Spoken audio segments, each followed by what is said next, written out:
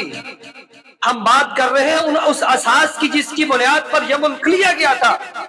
عزیزان گرامی، کبھی بھی کسی لیڈر نے اس وقت میں نہیں کہا تھا کہ ہم اس کو سیکولر بنائیں گے جس میں ہمارا مقصد صرف ایک ریاست کا قیام ہے جس میں ہم سکون سے رہیں گے۔ ایسا نہیں تھا، ہم اسلام کو عملی زندگی کے طور پر اس کو لیں گے، اسلام کو بطور قانون امپلیمنٹ کریں گے۔ اس مقصد کے لیے اس وطن کو لیا گیا تھا۔ اگر یہ مقصد نہیں تھا تو ہندوستان میں تو یہ سب کچھ تھا، وہاں سب کچھ کیا جا سکتا تھا۔ معاشی طور پر جو ایک محدود جو مخصوص مسلمانوں کے علاقے تھے ان کو مضبوط کیا جا سکتا جیسا کہ آج بھی ہے، لیکن بطور